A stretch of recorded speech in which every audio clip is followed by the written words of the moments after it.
The morning mist clings to the Oregon coast like a shroud. September air cuts sharp and cold. Somewhere in the distance, a rooster crows, but there will be no answer from the farmhouse today. In the hog pen, something moves. Heavy breathing, the wet sound of feeding. But this isn't breakfast time, this is something else entirely. Terry Vance Garner should be walking through that gate right now, bucket in hand, calling to his animals like he has every morning for years. But Terry won't be walking anywhere ever again. Because sometimes, the things we love most are the very things that destroy us. What you're about to hear isn't fiction. It isn't a horror movie.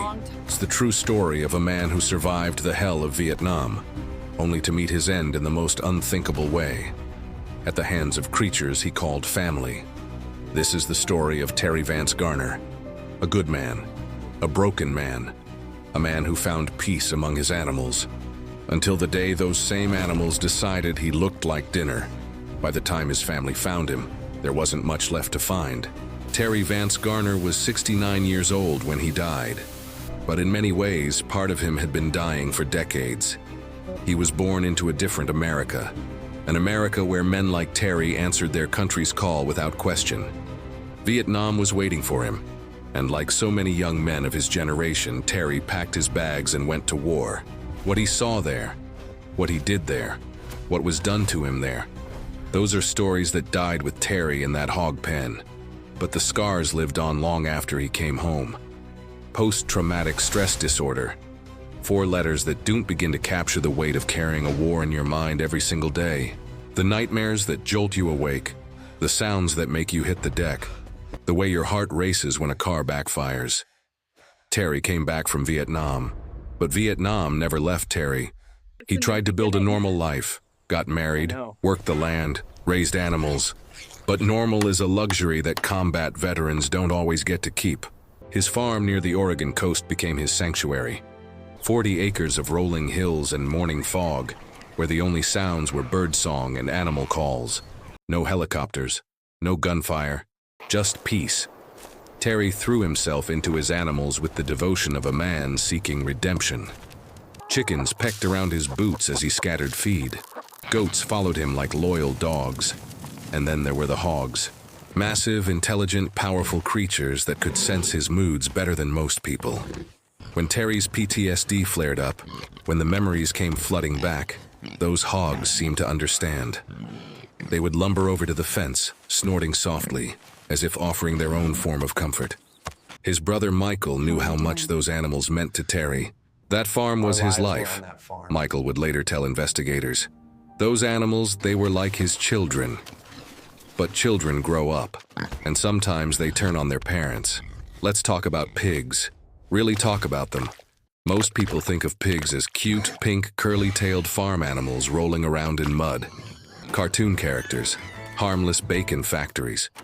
Those people have never stared into the eyes of a 700-pound boar. Terry's hogs weren't your typical farm pigs. These were massive creatures, some weighing as much as a small car. Domestic pigs, yes, but carrying the genetic memory of their wild ancestors. Wild boars that could kill a man with a single charge.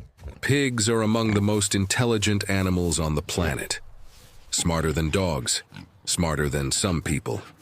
They can solve puzzles, use tools, and most importantly, they can plan. They are also omnivores with a particular talent that sends chills down the spine of anyone who truly understands them. Pigs can eat anything. Bones, teeth, hair, everything. There's an old saying among farmers, a pig will eat everything but the squeal.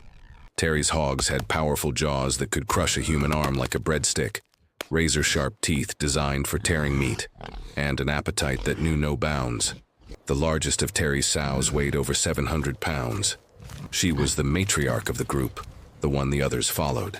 Terry had raised her from a piglet, bottle-fed her when she was sick, nursed her through difficult births. But maternal instincts in the animal kingdom don't always translate to loyalty toward humans. Just ask Terry's brother about the day Terry accidentally stepped on one of her piglets. The sow's response was swift and vicious. She bit Terry, hard, drew blood. Left a scar that would remind him every day that these weren't pets. They were predators playing dress-up as farm animals. The incident with the piglet should have been Terry's wake-up call. A 700-pound animal had just attacked him for getting too close to her young. Any reasonable person would have reconsidered their safety protocols. But Terry wasn't thinking like a reasonable person. He was thinking like a man haunted by ghosts, desperate for connection. Even if that connection came with razor-sharp teeth. He brushed off his brother's concerns. They're just animals, Michael. They don't mean anything by it. But animals always mean something by it. Terry continued his daily routine. Every morning he would venture into the hog enclosure with nothing but a bucket of feed and decades of misplaced trust. No backup, no safety measures. Just a 69-year-old man with a bad heart walking into a pen full of killing machines. His neighbors started to worry. They'd see him out there, surrounded by those massive hogs, and shake their heads. Someone should talk to Terry. They'd whisper to each other. But nobody did. Maybe they thought it wasn't their business. Maybe they figured Terry knew what he was doing. Or maybe they were just afraid to confront a Vietnam veteran about his choices. Whatever the reason, the warnings went unheeded. The safety measures remained non-existent, and the hogs were getting hungrier. September 26, 2012. A Wednesday morning that started like any other. Terry woke up before dawn, as he always did. Old habits from the war. The farm was quiet except for the distant sound of his animals stirring, ready for their morning meal. He made coffee. Black, like he'd drunk it in the jungle 40 years earlier. Checked the weather. Fog rolling in from the coast, but nothing unusual for Oregon in the fall. Terry grabbed his boots, his jacket, and the feed bucket. The same routine he'd followed for years. The routine that had become his lifeline to sanity. He stepped outside into the crisp morning air. The hogs were already gathering near the fence, massive shapes moving in the pre-dawn darkness. They knew he was coming. They could smell the feed. They could smell him. Terry opened the gate to the hog enclosure and stepped inside. It would be the last step he ever took as a free man.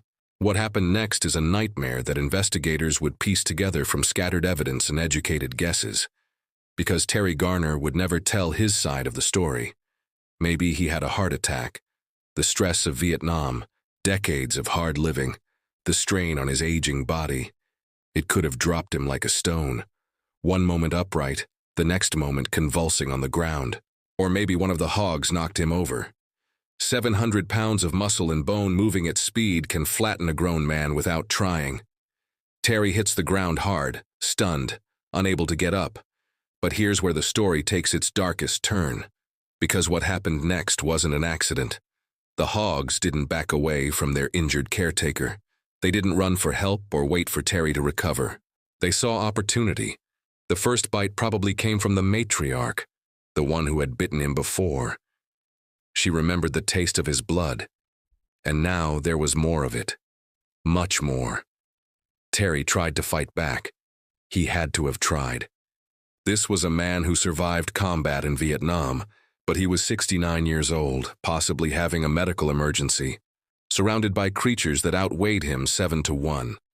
The feeding frenzy began. Pigs don't kill quickly like big cats or bears. They're not designed for mercy. They're designed for efficiency.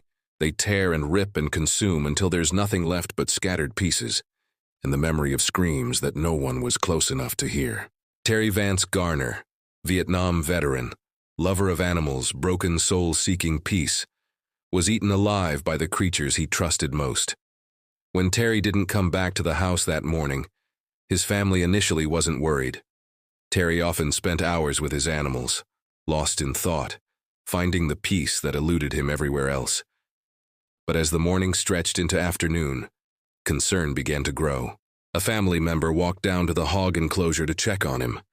What they found there would haunt them for the rest of their lives.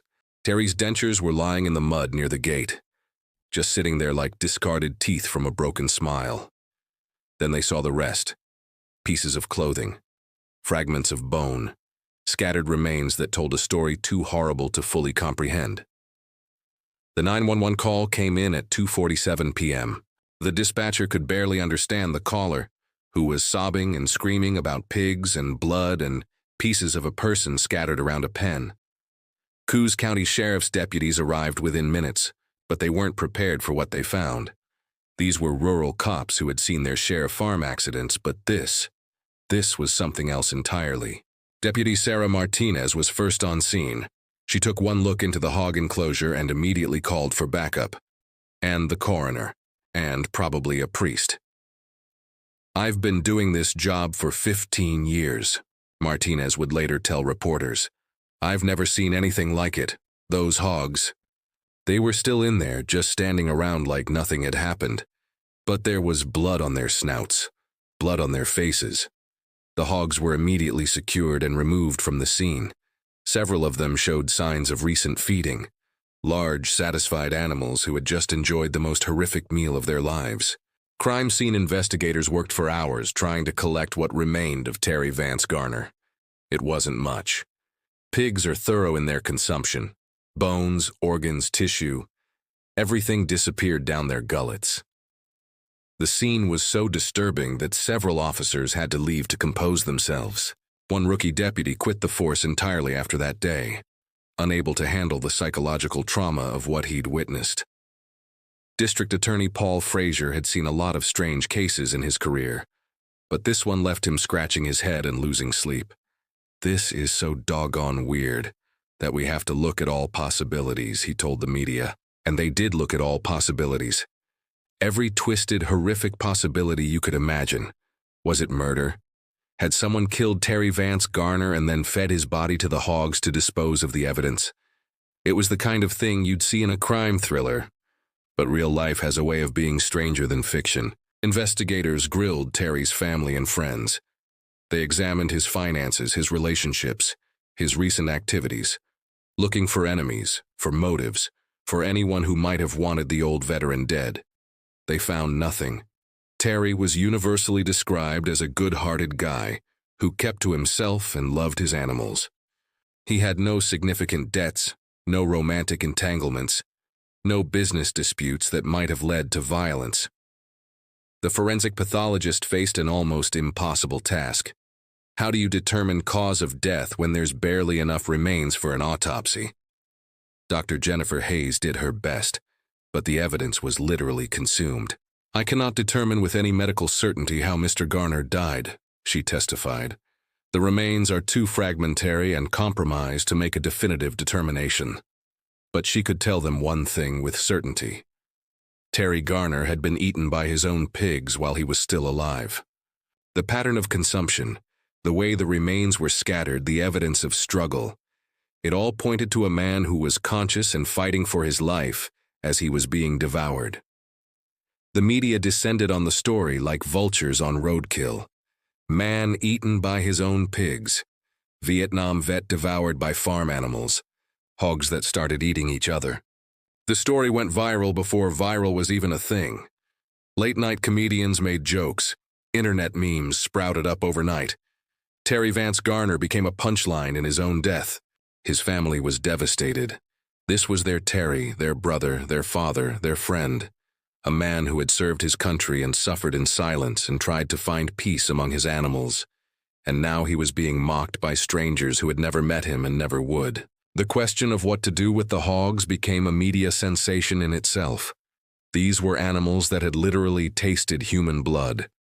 Could they ever be trusted again? Animal behavior experts were divided.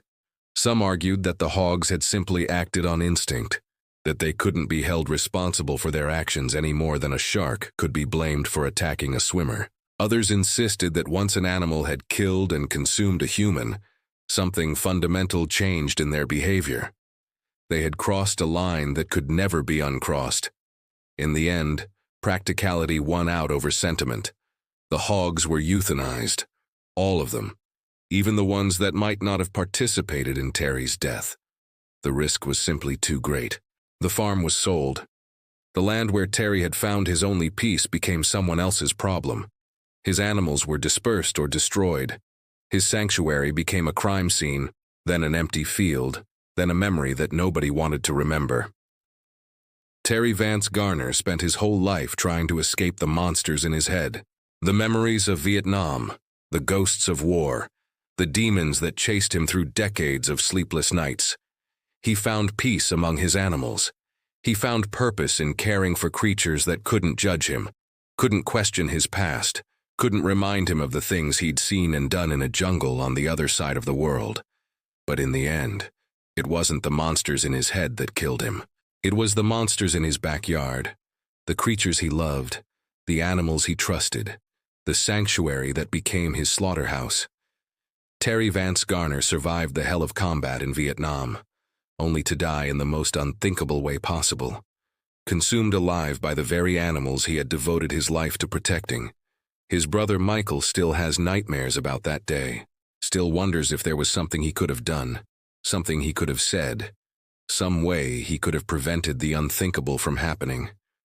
But maybe that's the most terrifying truth of all. Sometimes there is no prevention. Sometimes there is no warning. Sometimes the thing that gives you peace is the very thing that destroys you. And sometimes, the animals we think we understand are really just wild beasts wearing the mask of domestication, waiting for the right moment to remind us who's really in charge. Terry Vance Garner learned that lesson too late. The hard way. The final way. In a hog pen on a foggy Oregon morning where the mist still clings to the coast like a shroud, and the silence is broken only by the wind through empty fields where no animals feed anymore.